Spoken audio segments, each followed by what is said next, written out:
I'm Dan Wootton. This is Outspoken live episode number 227 with no spin, no bias, and no censorship. Breaking right now, Rupert Lowe has been cleared and completely exonerated after the woke lawfare weaponised against him by the chairman of his former party Reform UK plunged that organisation into a prolonged civil war. So, the Great Yarmouth MP is standing by to speak out for the first time live since yesterday's decision. We will hear from him imminently. In my digest, I'm also going to reveal the bombshell footage of the police raid on Rupert's house, and I'll show you how GB News is covering up Rupert's massive win and Reform's turmoil at the behest of Nigel Farage. Also coming up on the show today, I am just back from the Royal Courts of Justice where the Court of Appeal was hearing the Lucy Connolly case. Now, you'll remember Lucy Connolly is the housewife, the mother, sent to prison for over 2 years for a singular tweet. I spoke to her. Before today's hearing, I was in court. I'm going to give you the inside story and reveal what decision was made later in the show. Then, in the Uncancelled Aftershow on Substack and the sequel to Megxit, which I revealed in January 2020, The Sun has followed up with Beckxit, with the two most toxic couples in the world, Meghan Markle and Prince Harry, and Nicola Peltz and Brooklyn Beckham now teaming up. Royal YouTube sensation P-Dina will join us for all of the latest. That's on Substack, www.outspoken.live after the main show. It's also the final Greatest Britain Union Jackass of the week before overnight. We take our votes for the worst Briton in the world this week. Today's nominees, as chosen by you. Lindsay Hoyle, nominated by Barnack1 because he loves his freebies, as more reports show his ridiculous gifts such as champagne, cat food, and more expensive alcohol. Meghan Markle, nominated by Melweller3, who has a simple message. Dear Meghan, the power of silence. Just shut up. And Nicola, nominated by AK10873 for focusing too much on suppression of Tommy Robinson's voice rather than making sure her prison guards are safe. One had their throat slashed yesterday. So get voting. You can do so within the live chat on YouTube. I'll bring you the results at the end of the show. But now, let's go.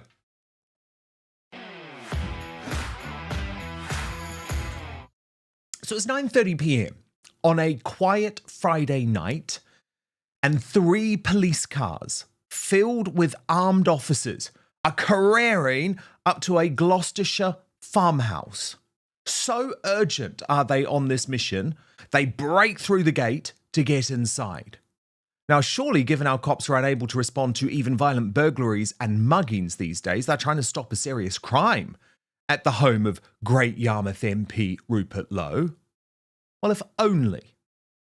Because look at these pictures, never before seen, from inside the raid, where they seize the weapons of this 67-year-old man. They actually put them in that wheelbarrow.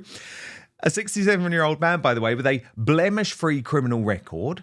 He had offered to arrange a reasonable time to do this weapons seizure with cooperation, and so this raid was all so unnecessary.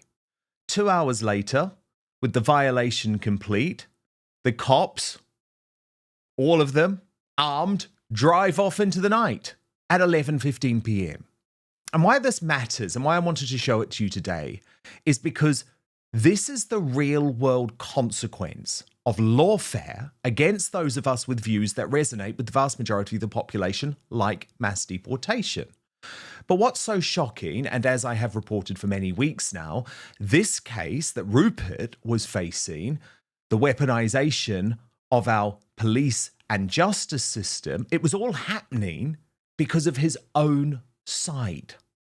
He had been reported to the cops by the chairman of his party, Zia Youssef, for hurty words, just weeks after he was endorsed to lead the party by Elon Musk, and just days after he offered some, let's be honest, very mild criticism of the party leader Nigel Farage in the Daily Mail.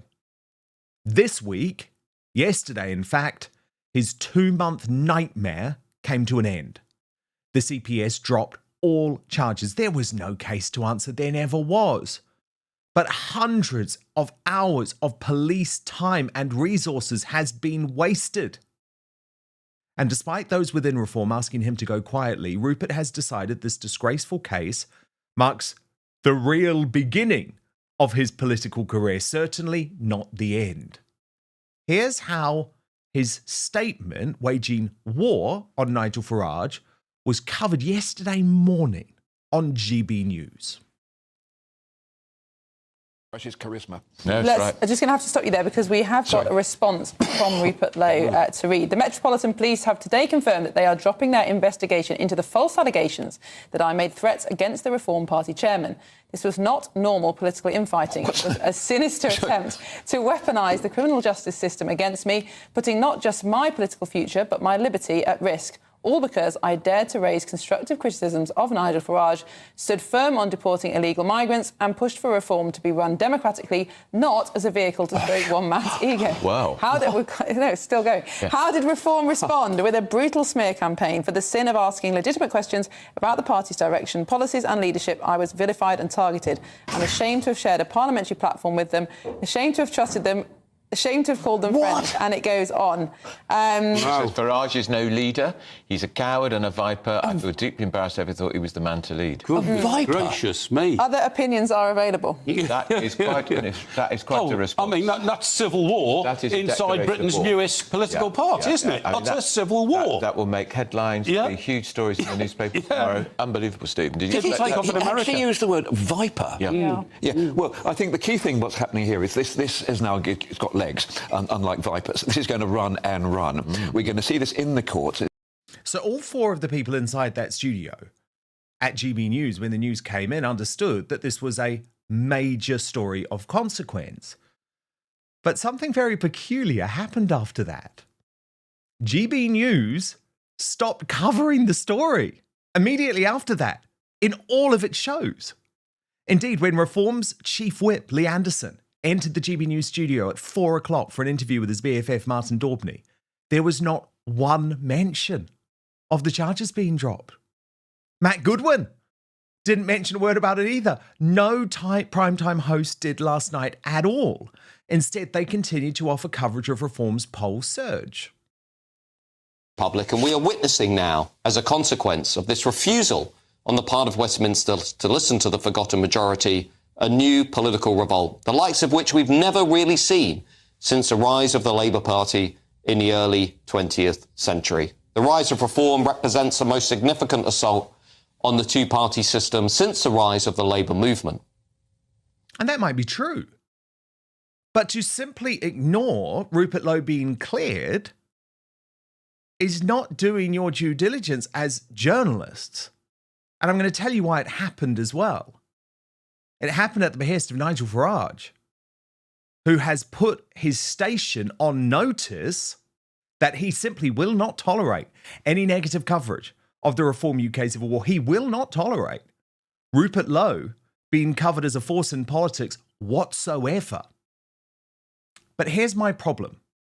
We need honesty in our right-wing media ecosystem, and pretending that Zia Youssef has not used the dastardly tactics of the woke left to try and silence and destroy his own best-performing MP is intellectually dishonest. I actually would argue to Reform UK supporters who don't like that, that won't help you in the long run. And I mean, the silence on GB News is particularly astonishing given the Conservative Party have used Rupert's statement on its own X account, meaning this is very much a political story. There's the quote. Farage is a coward and a viper. Reform's new 5th MP, Sarah Pochin, was asked about the story by the British Bashing Corporation last night. He also said, he warned the country that Nigel Farage must never be Prime Minister. That's a heck of a warning to voters, isn't it? Well, and as I say, look what's happened in these recent elections. We've got 677 councillors elected. We have control of 10 councils now. We had a historic win in Runcorn and Helsby, and we have effectively, I've now replaced Rupert Lowe back up to 5 MPs, and we've had 2 mayoral elections. So a huge night for reform. No one can take that away from reform. So I really think this is white noise around what is a huge, energetic movement now of reform coming across the country and coming for the other 2 parties. But is it really white noise, given the way the so-called online right, now led by Rupert Lowe, has completely changed the policy discussion in this country on immigration, on mass deportations, forcing this humiliating U-turn from Keir Starmer, and also a changed policy position from the Conservatives and Reform UK. Reform's leadership, though, have decided that their position is to deride Rupert as a man who should be forgotten and silenced by people like me. Isabel Oakeshott posted on X last night, "I know the dying Tory party wishes it were true, but there is no row engulfing reform. There is one embittered ex-member making a lot of noise. I think we've seen that voters don't care." And her partner, the party's deputy leader, Richard Tice, pushed that narrative during an appearance on Times Radio. The CPS have decided there was not sufficient evidence to carry out a prosecution. But look, that situation, frankly, it's done and dusted, and we've had an election in the interim, and despite all of the things that he has said, the voters voted very clearly with their ballot papers, massively in favour of reform, and, you know, frankly, that is it's fish and chip paper. It's old news. We're moving on. We're soaring in the polls, and frankly, if you went around most of the country and stopped people on the high street, they would say, "Rupert who?" But the grassroots of reform hate that approach. They remain horrified. World by Wolf summed it up on X, writing, "The Farage cult say Rupert Lowe should get over it and back reform. Nigel Farage and Zia Youssef tried to take away his freedom and send him to prison. Then they ran a dementia smear campaign against him. That's not just political rough and tumble, it's criminal behaviour." And those people hope it's Rupert, not Nigel, who will lead the much-needed British political revolution. As Scott Lewis of the Great British Pack noted poetically, it's not the Tory party you should be worried about. It's Rupert Lowe and Ben Habib. 2 men who didn't pander, don't flinch, and don't bow to the machine. They don't dance around the truth, and that's exactly why Reform tried to silence one and sideline the other. That smear campaign, right out of the establishment's playbook. Yes, Reform are doing well, but don't get comfortable. They're not loyal, they're trapped. The only reason they stay is because they think there's no alternative. That illusion is about to be shattered. Reform's most popular MP is the man you tried to bury because he wouldn't bend the knee. Farage will. You all will. That's why your tank is rolling left while your base is burning right. What's coming isn't a row, it's a reckoning. You haven't lost vote to the Tories, you're about to lose them to truth. And his name is Rupert Lowe. And Rupert speaks for the first time now live since being cleared.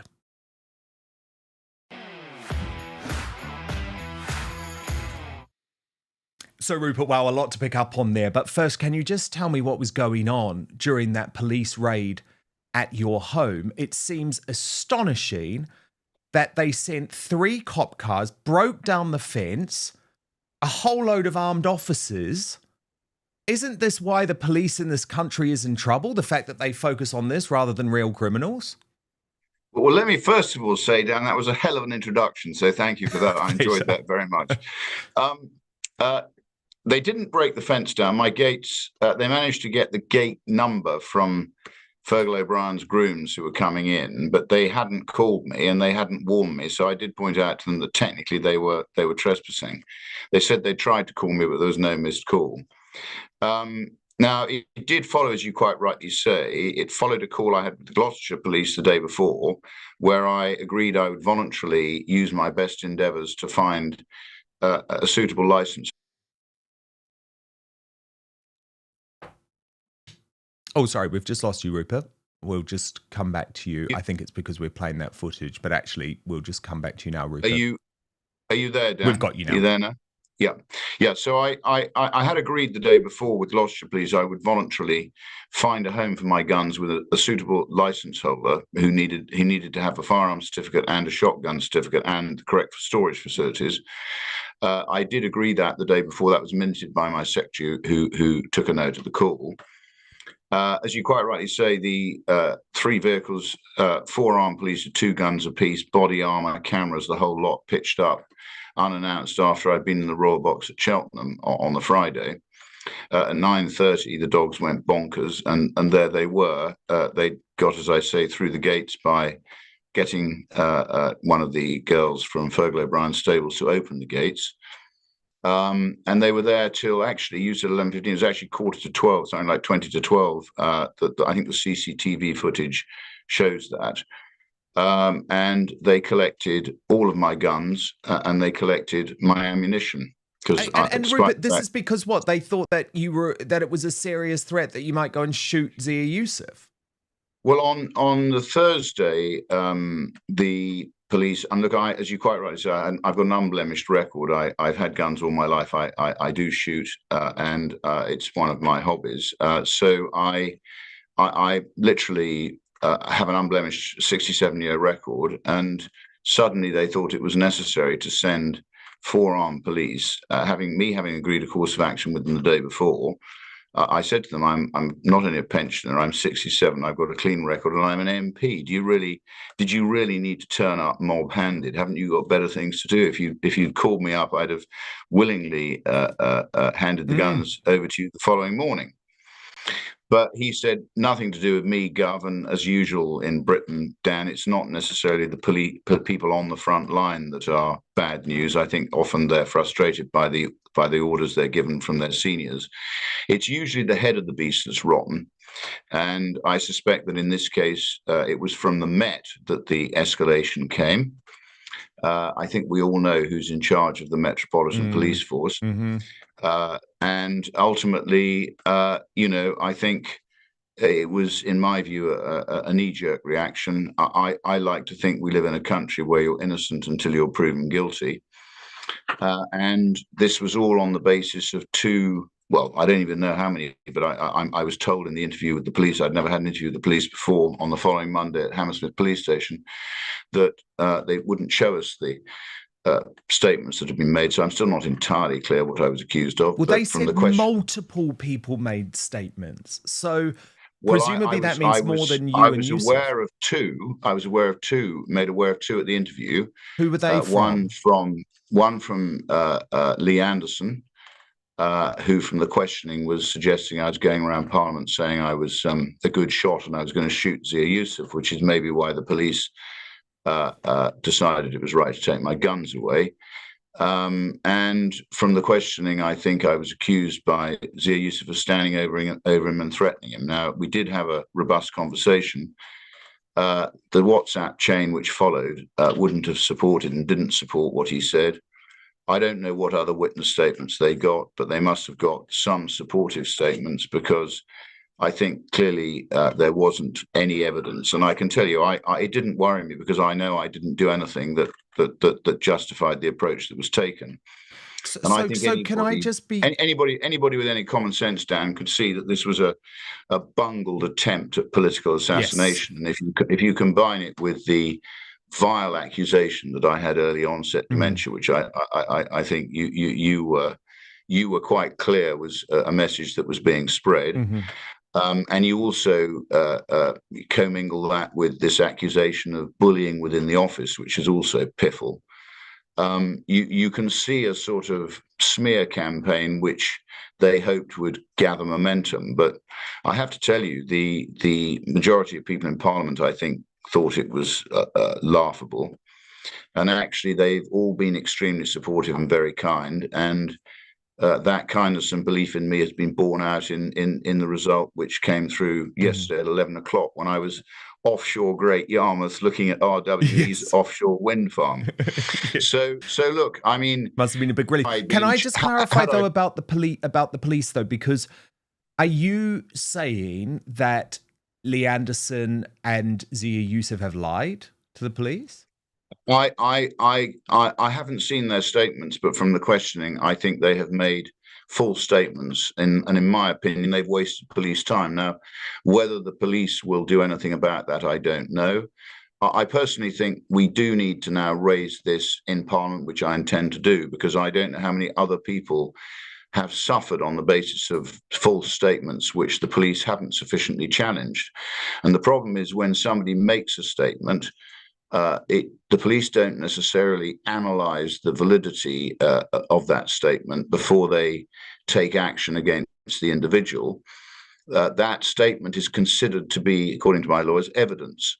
So yes, even correct. though I was in the room with Zia on one-on-one, and Lee's view of life was completely subjective and bears absolutely no resemblance to reality, I think, I genuinely think, look, this was an attempt at political assassination. The other thing the police did was, of course, leak my name, which they shouldn't do. And if you read the guidance, the police should keep both the investigation and any escalation to the CPS, which I understand is quite normal for an MP, that should all be kept private.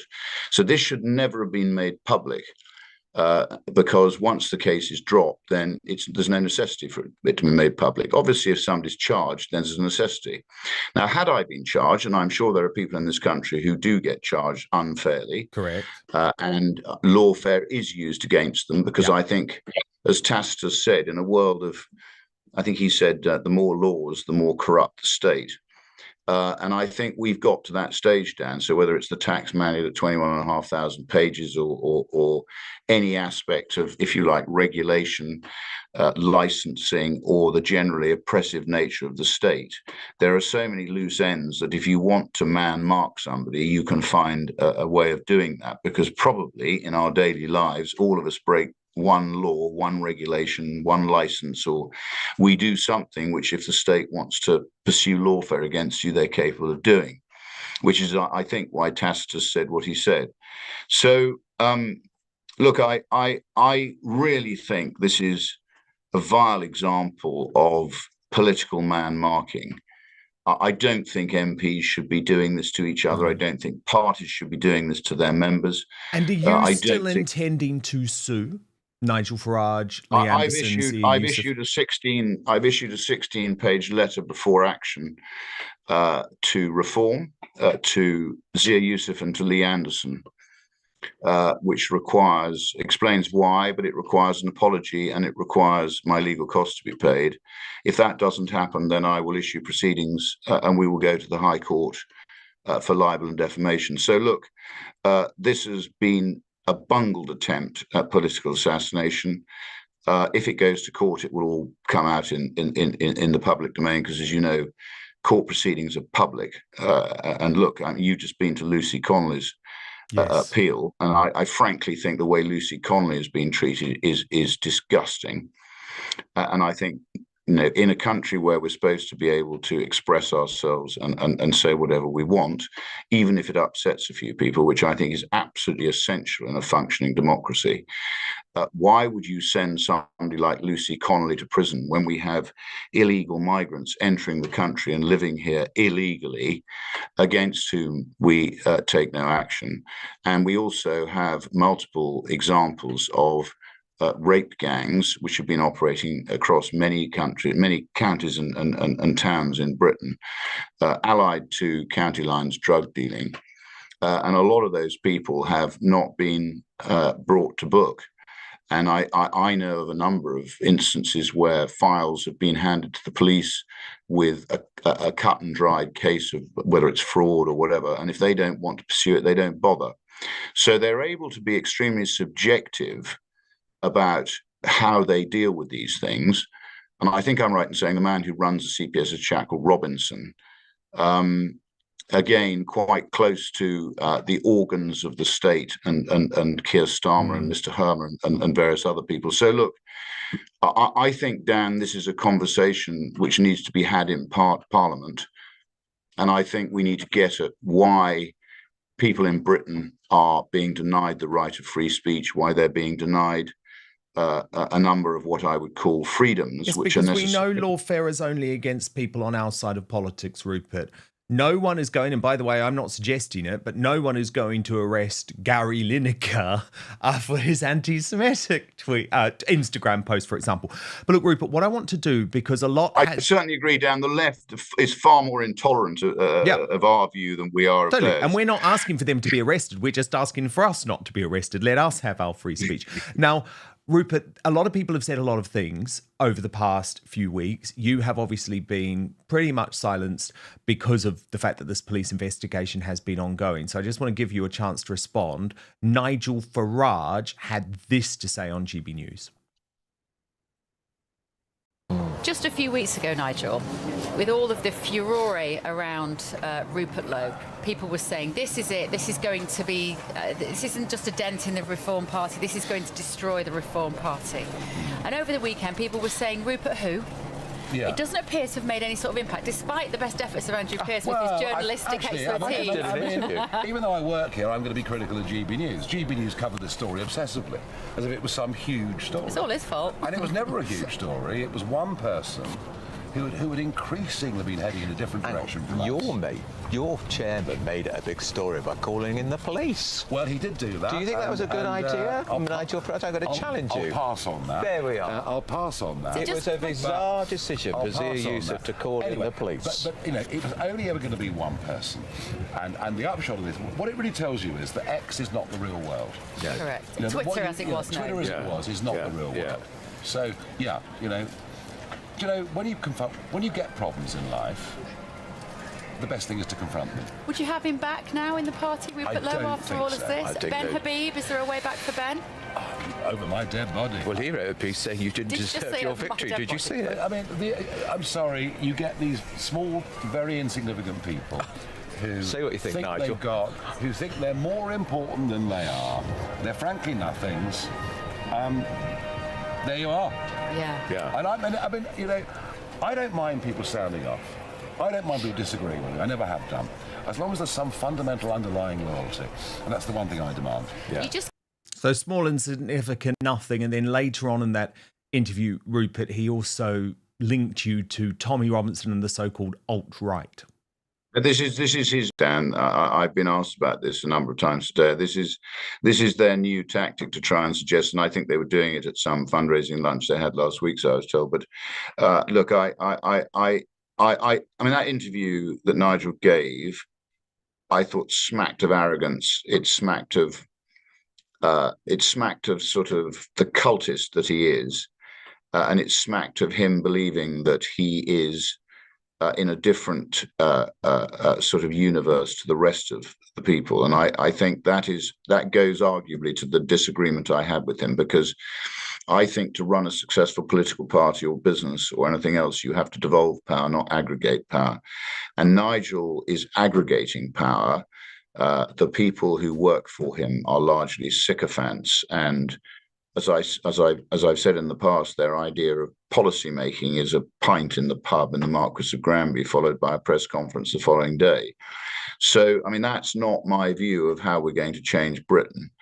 And as I said to Nigel, winning the election is only half the equation. We need to deliver for the British people. We can't just raise their hopes with a series of speeches around the country. And look, one of his strengths is he does speak extremely well, and he speaks very convincingly. But I think it's all very well to say something. I have an expression, watch what the hands are doing, not what the mouth is saying.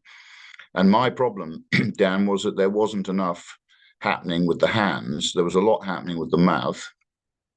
Power was aggregating around Nigel. It was the cult of Nigel. There was no shadow cabinet, no policy, no plan, no structure, and I think we would have failed, or we will fail. He will fail to deliver if ever he comes prime minister, which I hope now and believe he shouldn't. And I think if he weaponizes the British state, if he did become prime minister and used it against people in the way that he's used some vile sort of attempt at political assassination against me, it will be a very, very dangerous place to be. So I have nothing personal against him. I don't think they've behaved well. In answer to him being asked whether I would come whether he'd want me back in reform. That's not an issue because I can't work with bad people. And I've now, you can't build anything with bad people. So and you I now wouldn't go back. Actually, before I ask about that, let me show you what the answer is, Dan. I will, with Nigel as leader, I will not go back to reform. But if Nigel was not leader, you might. I think Nigel is I think he's not an inclusive human. I think he's arrogant, and I think he is clearly prepared to use whatever tactics he can to remove people who are doing their best to help him. And I think he's done that to Stephen Wolfe. He's done that to Kilroy Silk. He's done that to Ben Habib. There's a whole trail of people who've been loyal to him, who he's effectively decided he doesn't want near him, and he's taken them out. So politically, that is. So I look, no. So I had the same view when I was in football. You can't build a successful football team with bad people. You can't build a successful company with bad people. What you need is to devolve power, and you need to bring in able people, and you need to give people control of their destiny. And that, if that in politics means you have to appoint a shadow cabinet and devolve power, that's how I think you do it.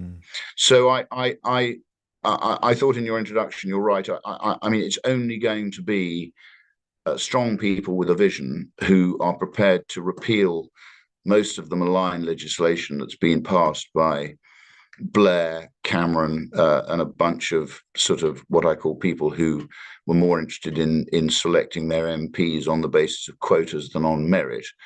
And I'm a great believer in merit. I don't really have any issue. It has to be on merit. Everything has to be on merit and merit alone. So you're going to need some strong, principled people to deliver. Well, I was going to ask about this, Rupert, because you were pictured meeting with Liz Truss, and I've spoken to people close to her who confirmed that meeting was a positive one.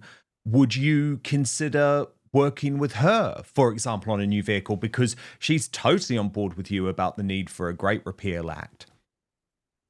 Well, I think a number of people are, Dan, and I think what we've got to do is try and unite those people who've got a clear vision of what needs to happen, and who are altruistic enough to try and deliver that, not just for their own personal benefit, but for the good of the people of the country, who ultimately are great people. They're very tolerant people. But I think what they've shown, and what the form vote in answer to Sarah Potchin, who, by the way, in her maiden speech said she was glad that her colleagues had been able to drag themselves out of the pub, was her first line of her maiden speech, which I thought was quite entertaining. I've always worked on the basis that many a true word spoken in jest, and that was an interesting one for me. But so I think their success in the local elections, which she talked about, was as a result of people's desire for change. But really, if you looked at that ballot paper, the only option you really had was to vote for light blue rather than red or blue. And that's what people did. So I think it shows people want change. I've now got to turn my mind, I think, to finding an option which is going to give people a different choice. But you'd be open to chatting with Liz Truss? They will have to decide whether they want principle or whether they want some sort of cant, which has nothing behind it. So look, I don't know what the solution is. There are numerous options. In answer to your question, would I work with people like Liz Truss? Yes, I have no problem with people like Liz Truss. She tried to do the right thing, and arguably she found herself at the wrong end of the British establishment. The gilt yield had nothing to do with her. It had to do with all sorts of endowment book protections that have been written. Most of the problems go to some sort of financial protection, which triggers a chain reaction, which is what happened. So the pension funds had to then cover those, basically the volatility options they'd been writing, which they had to cover because they were going to lose money on. So I think we've got to turn our minds to, and I will now. I as you quite rightly say, for a few days it affected me. Then I knew I hadn't done anything wrong, so I just cracked on, and I'm going to now work out how. I'm certainly not going to leave the battlefield. I can reassure people of that. I'm going to find a solution which I think gives me the best chance. Well, let me ask about one helping specific. to change the way we're governed. Yes, let me ask a specific one. If you can either rule it out or say that you're considering it. I'm told that the Conservative Party are very interested. They've used you now a number of times on your X account, but joining the Conservatives would disappoint a lot of your base for obvious reasons, given their failure over the past 14 years. Would you consider joining the Tories, or is that something that you're prepared to rule out? I don't think the Tories are in a position at the moment to offer me what I need.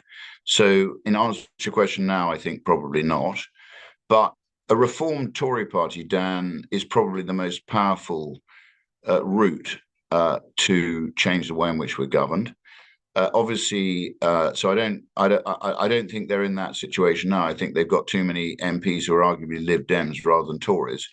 And if you look at their track record, they've had a number of plays with the toy set over the last 14 years, not least Boris with an 80-seat majority, and they have singularly failed to deliver anything other than more legal immigration and locking us all down for a prolonged period of time, which damaged the economy and damaged a lot of our young people. So I don't think they've got a particularly good track record, and I think they need to do a lot of changes or make a lot of changes to their structure at head office, probably to the blend of their MPs, and start selecting people on merit and merit alone.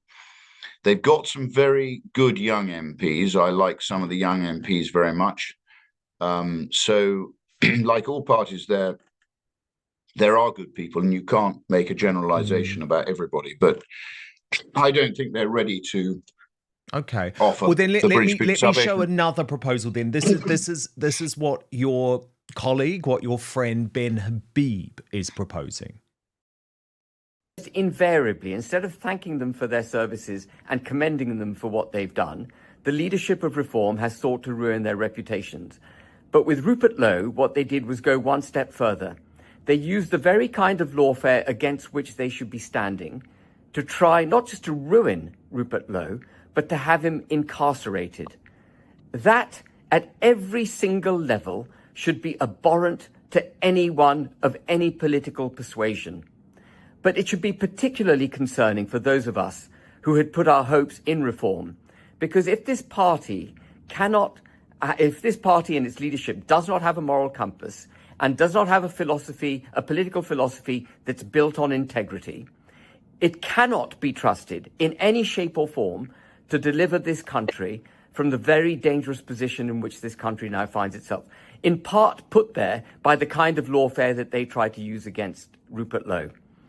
This country needs an honest, decent, pro-British political force which is actually going to act with integrity, without fear, without favour, and deliver for this country. That cannot be Reform UK under the leadership of Zia Yusuf and Nigel Farage. A new political force is needed. Watch and this he's space. Set up that force, Rupert Lowe. It's called the Integrity Party, or he's taken it on. And from what I'm told, he wants you as leader. Is that something that you're considering? Dan, that's an option. I think Ben is a very good man. I think he, as you said, and he is highly principled. He's very intelligent. I think he did a lot of very good things in challenging the Windsor Agreement and the Northern Ireland Protocol. He's got the intellect to, I think, play a very, very valuable part. So look, I don't rule out doing something with Ben. I think he's played his part in keeping Reform going when Nigel left the battlefield. He and Richard Tice, he was, I think he was chairman for a while, and Richard was leading it. So I think, and he was traveling all over the country. He put in a lot of hours and a lot of time and a lot of work in putting in the foundations of Reform, as did I. So I think for Nigel to just write us off in the way that he did in that interview is pretty vile. But that's an option. There are several options, but I've now got to work out what I think is the best route to delivering. Has Elon Musk been in touch at all? Look, I think you know Elon Musk, and you said he never said I should be leader. What he said is he didn't think Nigel should be leader. And when he made was it asked pretty clear, though, that he was whether he thought I should be leader, he actually said that he didn't know me, but he thought he liked my tweets. So my messages on X. So that's slightly different. So, but I don't think that played well with Nigel. Probably not least because he thought he had a sort of monopoly on relations with the USA, and Musk, as you know, is very close to Donald Trump. So I think that was not helpful as far as my position in reform went. But look, I'm intent on continuing to find a way of changing the way we're governed by 2029, which I think is absolutely essential. Just Richard Tice, who you mentioned before, is being put under a little bit of pressure in terms of have the constituents in Great Yarmouth been let down now because they wanted a Reform UK MP. They don't have one. I'm interested to see what you respond to this. Here is someone who was democratically elected as the Reform MP to represent. This is voters in Great Yarmouth wanting reform in their constituency, and now they have an independent MP, not part of Reform. They're not getting what they voted for, and all the while he's accusing you of weaponising the criminal justice system. Surely it's more democratic to get him back inside Reform and give those voters what they wanted. Look, sometimes things happen in politics and it's not perfect. And as I said, it's a shame, it's sad, but it feels like we're not hearing everything here, though, Richard. It feels odd for you to have been this MP completely. Do me the kindness of letting me ask a question, having you asked it. Look, at the end of the day, if you want to win elections, it's the same a bit like if you want to win football matches. You can't do that by being a bunch of individuals. You have to operate as a team under one boss. And our plan is to win elections as a team under one boss. He later said that Reform UK will still run in Great Yarmouth at the next election. I wasn't aware he'd ever run a football club, Dan, but anyway, he was talking using a football analogy. No, the people of Great Yarmouth are fantastic people. I was there for 3 days this week, so I'm comfortable. If anyone wants to go and talk to them and find out what they think of me or what I'm doing for them, I think that's the best way for people to judge that. I wouldn't be arrogant enough or big-headed enough to sort of comment on that. But look, I feel as an independent, I'm now free to operate, and I think people in Great Yarmouth like what I've been doing in Parliament. I try and keep them posted on that. I say to them, I can't really help Great Yarmouth without changing the way that we're governed in Westminster, because it's actually the post-war elite who've let Great Yarmouth and a lot of the holiday destinations, the coastal regions, they've all been let down by a post-war elite which has been more interested in surrendering our sovereignty to the European Union. So, look, there's a lot of things that need change. With regard to Richard, he I think takes his political sustenance very largely from Isabel Oakeshott, who, as you know, now lives in Dubai and is his girlfriend. So I don't have anything personal against Richard. But what I would say is this is an own goal, using the football analogy of my own. This is an own goal which was scored by them collectively, and they will have to take whatever consequences arise from it. But look, Dan, I've got to run now. Just one last thing, which has come up today. That this will be the last thing. I think it's really important that you've given an opportunity to respond because it's blowing up on X. I'm not sure if you realised that Emily Maitlis actually accused you of being racist. I want to give you a response to respond to that because it's pretty shocking. This is what happened. Pakistani Muslims raping working-class white underage girls. Do you not think there's an issue there? I think there is an appalling issue with grooming when it hits any community and any age. We only ever hear you talk about Pakistani perpetrators. Are you telling me there's no issue? I'm telling you that you are focusing on Pakistani grooming gangs because probably you're racist and you don't believe that there are white perpetrators of the same crime. Can you deny that? I am concentrating on it because it's a blot on our national history. Isn't any grooming a blot on our history? It has not been properly dealt with. Isn't any grooming a blot on our history? Why don't you talk about anyone else? Did you hear her accuse you of being racist? And do you want to respond now? Because to me, it's an absolutely I'm not egregious racist. allegation. I mean, I hope they published the whole interview, because Emily Maitlis, as you know, I think I told her she was a fully paid up member of the British liberal elite. And as you know, she's very good at getting her side of the story across. I'm not a racist. I think everybody knows that. And at the end of the day, Emily is welcome to her own opinions. But she was trying to, as she does, create an interview which everybody wanted to watch. Well, I think I gave her as good as I got, and at the end I shook her hand and we parted. No, I'm not a racist, and she's not going to be able to do to the Duke of York what she did to me, or do to him what do to me what she did to him. Excellent. Look, I just wanted to clear that up. Rupert Lowe, so brilliant. Thank you for your time today, and we will keep in touch, of course, as this new Dan, well, era and we develops. appreciate. I love that introduction, and thanks very much. Thank you, Rupert. Thank you very much.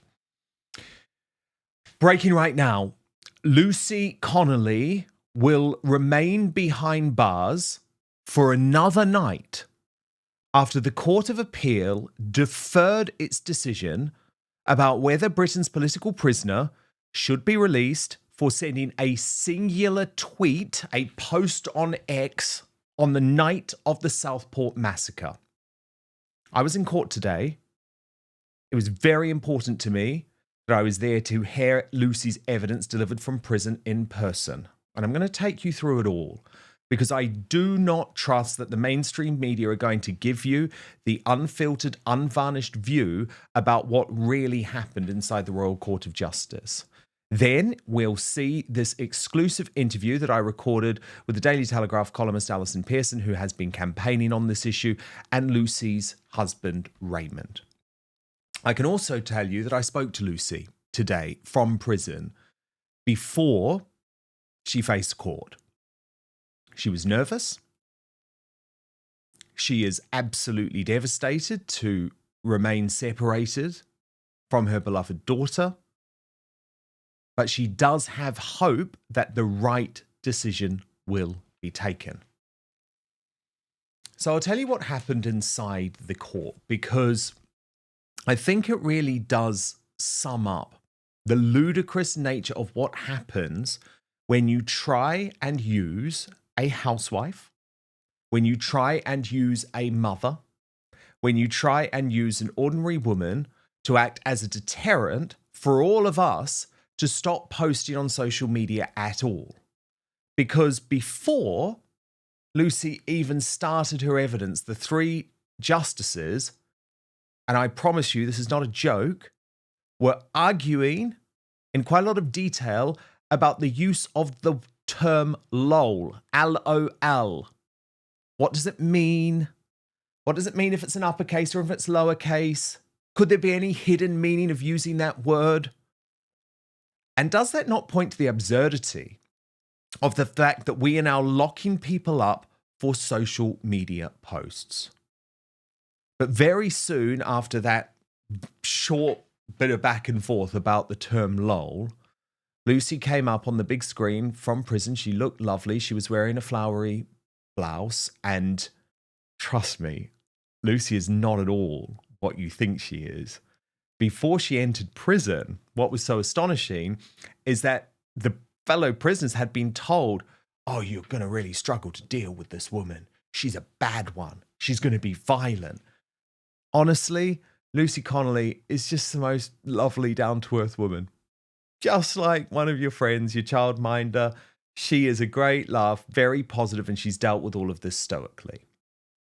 But this set of evidence was incredibly difficult for Lucy Connolly, and you won't be surprised to learn that. And so she was asked in quite a lot of detail about what happened that day of the Southport massacre, which resulted in her sending the post on X that obviously saw her be sent to jail for over 2 years. She'd seen what happened at Southport on the news around tea time, and she sent the tweet at 8:32 p.m. And she was asked by her barrister how she felt. She said she was really angry, really upset, totally distracted by the fact that those children had been dying. And she said she just couldn't get her head around how it was allowed to happen. It sent her into a state of anxiety. She kept thinking, I sent my daughter to gymnastics. This could happen to her. And she said she already knows how those parents of the young victims of Axel Rudy-Cabana felt.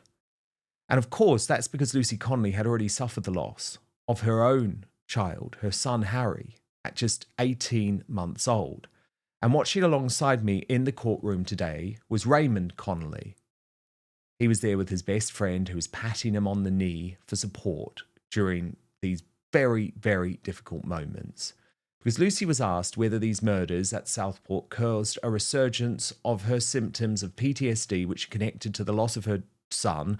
By the way, her loss of the son was proven to be as a result of NHS neglect.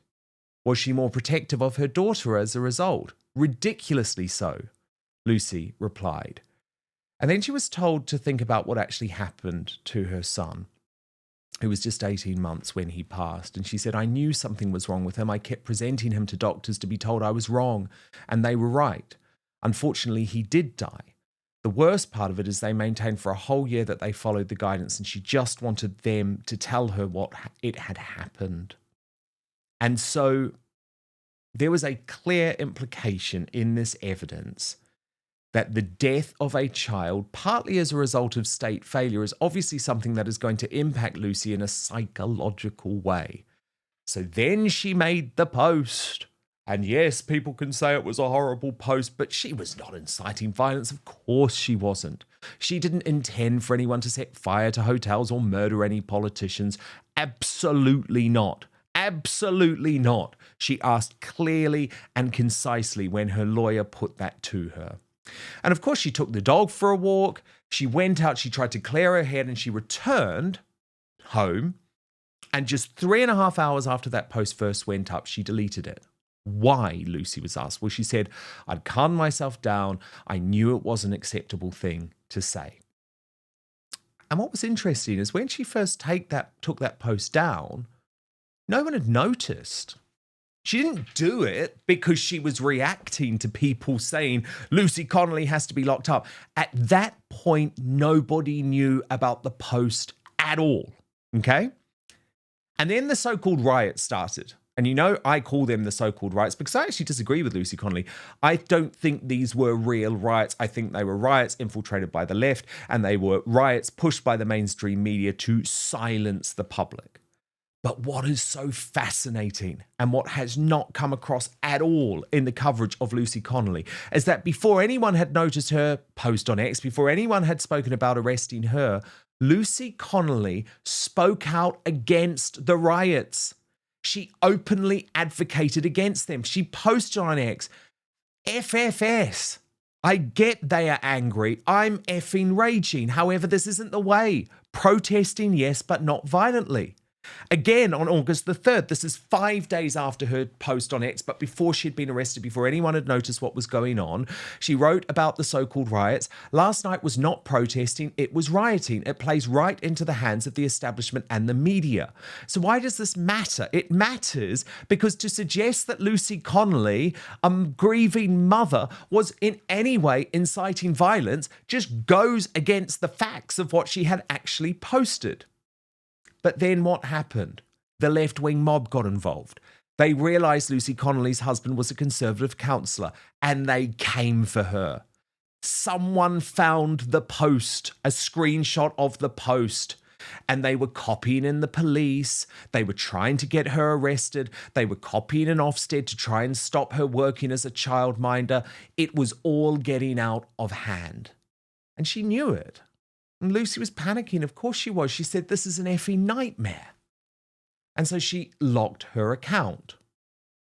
At this point, Ray, her husband, and Ray's staff were getting concerned because, of course, people were saying, well, you're a Conservative Party councillor. What's going on here? And so Lucy put out a note apologising for the post, but what she was most upset about, because this is the thing about Lucy Connolly, she thinks about other people, what she was most upset about, and she said this in court, I was upset that they were bringing my husband into it. He didn't write the tweet or know about it. He's a good person, she said. I felt so dreadful for him because he didn't do anything wrong. She said, we have a very good relationship, but we don't agree with everything. I don't tell him what to think, and he doesn't tell me what to think. But the backlash was intense. That day she was arrested at 2:36 p.m. A nurse attended to her. Her blood pressure and anxiety levels were high. She didn't have the right medication, and this is a highly medicated woman because of the trauma of the loss of her son. And at this point in court, things got very emotional. She broke down in tears, recalling what it was like when she first went into prison, having never been in trouble with the law before. The woman checking in the prison said she'd never seen anyone so terrified. She made sure that I was put in a wing where it was calm. It was so clear to me that this was a woman who should never have been in prison. So why on earth did she plead guilty? Well, she did it because she'd sent the tweet. She knew she'd sent the tweet, but as she said, it wasn't her intention to stir up racial hatred. And when she was asked, what were you thinking about when you pled guilty? She just said, my daughter. All I could think about was her. It's always been about the easiest way to get back to her. Lucy didn't really know what she signed. Her solicitor, who was interviewed later in the day, did a terrible job. Lucy should have been properly advised that she should never have pleaded guilty. She should have been allowed to go home, but the state was punishing her. But Lucy was absolutely mortified by what happened. And it was so clear from watching her evidence today that the state actually chose the wrong victim. Because Lucy Connolly is you or me. She's not a thug in any way. She's not a racist in any way. She's someone who is absolutely furious, as so many of us are, about the disastrous impact that mass immigration has had on our society. And guess what? It's not illegal to say that. Now, there was no decision announced today. Lucy Connolly spends another night in prison because I imagine the justices are absolutely shit scared about the consequences of keeping this woman behind bars when Hugh Edwards walked free, when lots of violent Islamists walked free, when actually ISIS members who fought overseas for ISIS are not spending a day behind bars, let alone even being prosecuted. So after that incredibly powerful evidence, I spoke outside the Royal Courts of Justice with the Daily Telegraph columnist Alison Pearson, who has been with me on this from the start, and Raymond Connolly, Lucy's husband. I do just want to clarify, by the way, because a lot of people have been talking about this online. Of course I didn't want that Palestinian flag in the background. These freaks protesting at the Royal Courts of Justice, and we desperately tried to get it out of shot, but they have one of these flags which has such a long arm because they are just utterly determined to get in shot. So thank you very much to the person online who manipulated the Palestinian flag into a Union Jack. Watch. So we've just come from court where Lucy Connolly has been giving evidence now for about 1 hour. It was an incredibly assured and emotional performance, but there were tears. And sitting alongside me in the courtroom, Alison Pearson, Daily Telegraph columnist, and Raymond Connolly, Conservative councillor and the husband of Lucy Connolly. So Raymond, how do you feel Lucy went in there today? I think she delivered really well. I can't really fault her. Under extreme pressure, Adam King got all his points, what he needed to do from her, and I just thought she'd done really, really well, because obviously I spoke to her this morning, she was really nervous, but obviously Lucy has turned it round and she knows she's fighting for her daughter's life and hers, and she's went out and done everything and as best as she can. A very difficult moment when she broke down in tears. It was incredibly powerful testimony. How difficult was that for you to watch? It's tough. It's always tough when she starts talking about Harry. I mean, even talking about it now, it's you just start having flashbacks, and it's awful. It really is. I mean, I know people say you can get over these things, but you just don't. I have to be honest. You just have to live with them. But as I talk to you now, I'm thinking about me in the bedroom with him and all sorts, and then the ambulance come in. So it's just, she'll be going through that as well. She will. And Alison, the idea of raising what happened to Harry, 19 months old, what wasn't he, Ray, when he died as a result of NHS neglect, was to show very clearly to the judges that Lucy is suffering from PTSD. And that was a big part of the reason why she posted on X what she did. Yeah, I think that there was this Lucy Connolly, Tory councillor's racist wife.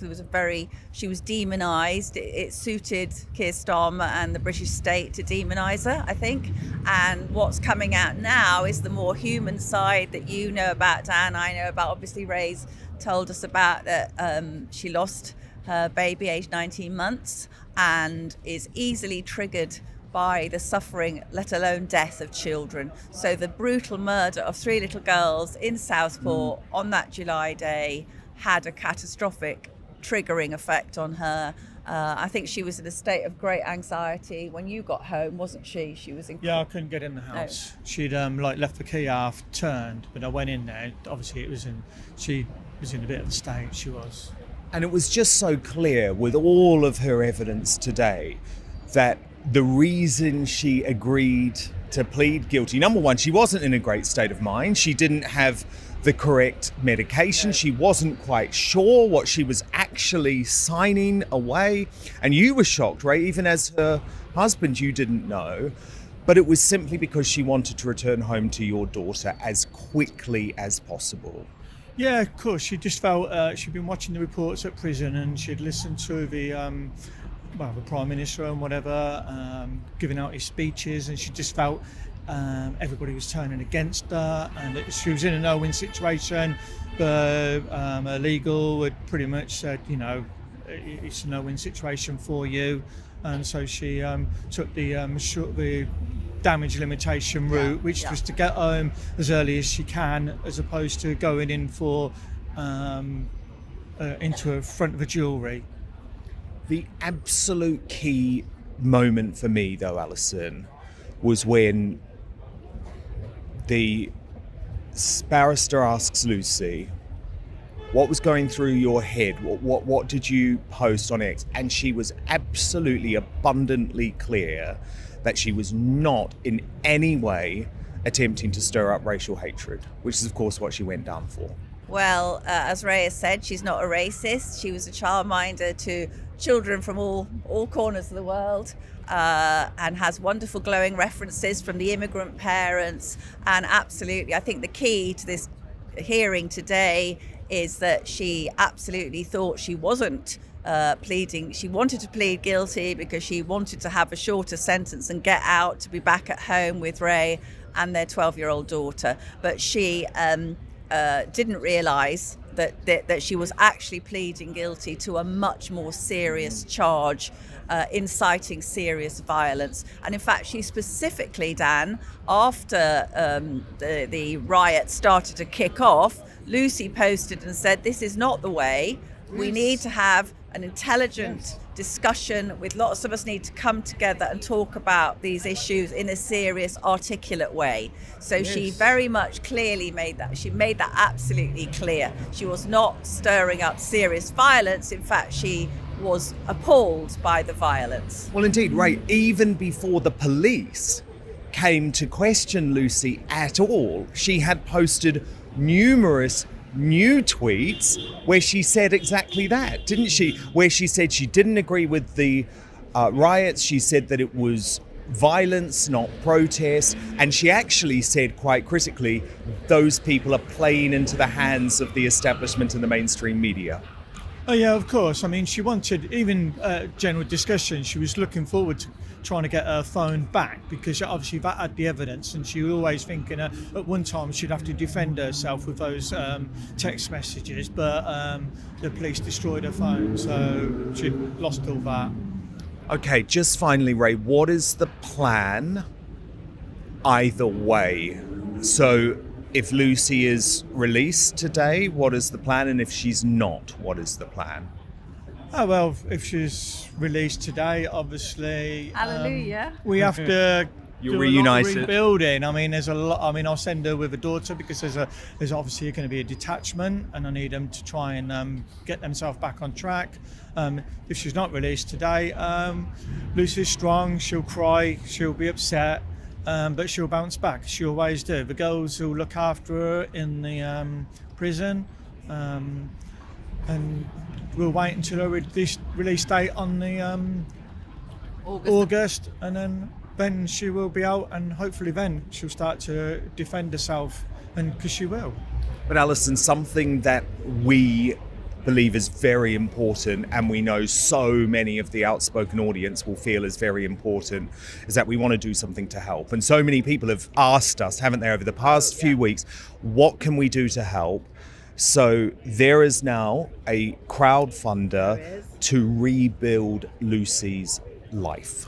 Yes, Ray is much too proud to talk about this, but he's had to sell the car and other bits and pieces. Things have been quite tight because they've lost Lucy's income. So what we would like to do, you and I and all the supporters, is to get a cushion from this crowdfunder so that when Lucy comes out, she's not going to have to dash into something immediately. She can build, back that bond that Ray talked about with their daughter, who's been really distraught and, has been really, really suffering. So please, it doesn't matter however little, if you can make a donation via the crowdfunder, which you and I feel very strongly about. I just want to say, Dan, sitting there watching her so composed, doing her best, I'm sorry, I know it's not the law, but I'm thinking, what the hell are you doing in prison? This is madness. It's a person who tweeted something. It was up for 3.5 hours, and it was intemperate and angry and nasty, and she thought better of it because she's a good person and she doesn't deserve. We've seen people in the last few months who have viewed the most serious paedophile images walking away from court with a suspended sentence. So what is Lucy Connolly doing with a 31 months prison sentence? Absolutely. I was watching Lucy in court today, and I just thought, this is the best of British, and her incarceration actually shames Britain. Really, so we've got to hope for the right result today. But Lucy Connolly needs to be freed. She's a political prisoner, and there are many others, but this is a start. So thank you so much, Alison, and good luck, Ray. Such a brave guy.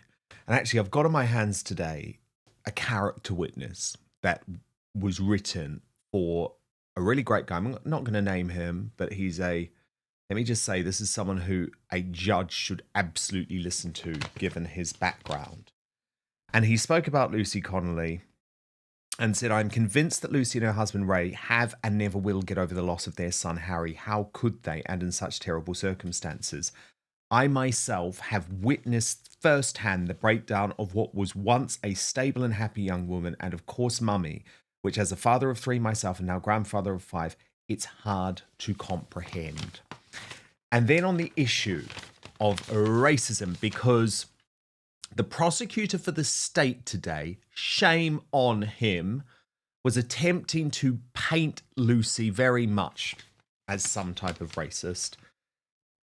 And this, he says here in this reference, my final points, Your Honour, are that I have never once, in 1,000 interactions with Lucy, over almost 30 years, ever heard her say anything that made me feel or even suspect that she had a molecule of racism in her being.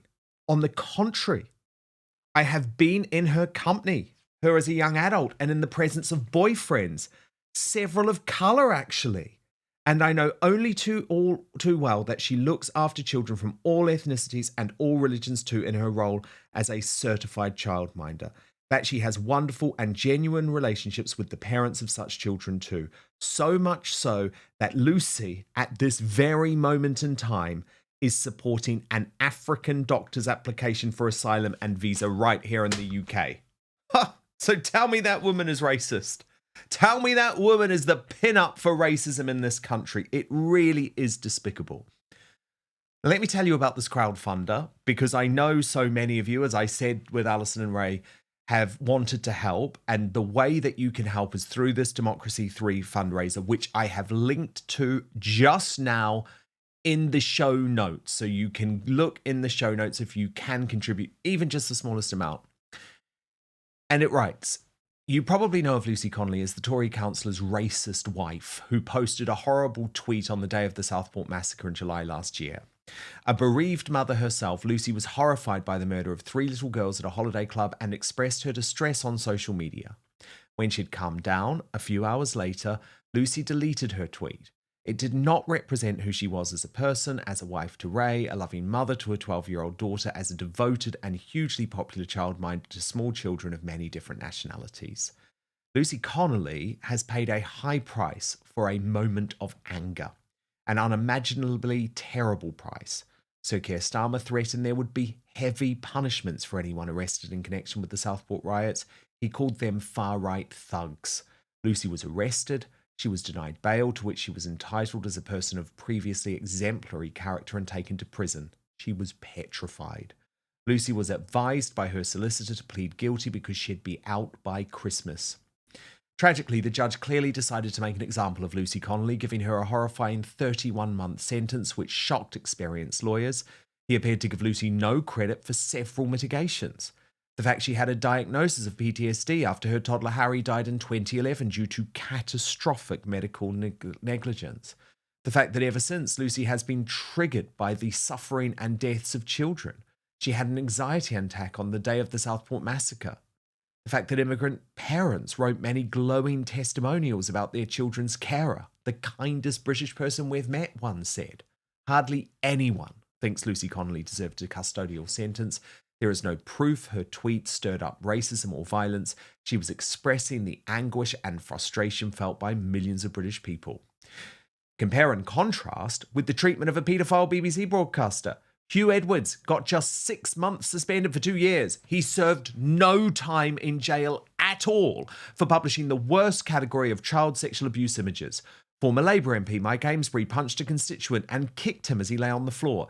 Amesbury received 10 weeks of jail, his appeal was heard within days, and his sentence was suspended. How is a single tweet worse than a violent assault, let alone paedophilia? It's insane, and everyone knows it. It took 10 months to get Lucy's case heard at the Court of Appeal on the 15th of May.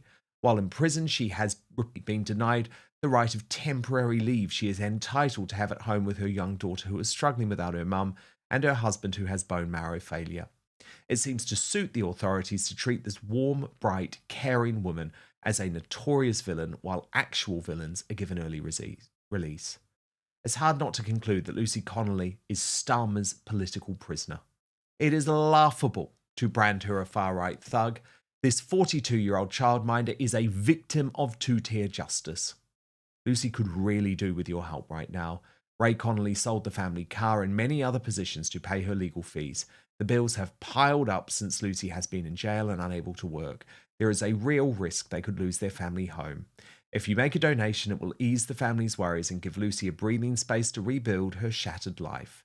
She says she wants to use her experience to help the Free Speech Union and to fight for other victims of two-tier justice.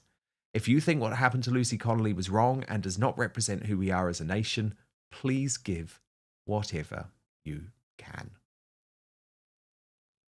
It's such an important case, this. And if you do want to support Lucy Connolly at all, of course you can do so by clicking on the link in the show notes. Let's help Lucy Connolly rebuild her life. And of course, I will be covering this case in a way the dishonest and corrupted mainstream media will not. Don't go anywhere. We're about to reveal today's Union Jackass and then the big countdown to the worst Briton in the world this week. But first, some struggle to fall asleep, others struggle to stay asleep, and many wake in the night with racing thoughts. I have to be honest, I often do, tossing and turning for hours. I found out, though, that saffron is more than just a spice. It's shown in multiple human studies to help you fall asleep faster, stay asleep longer, and wake up refreshed without next day grogginess.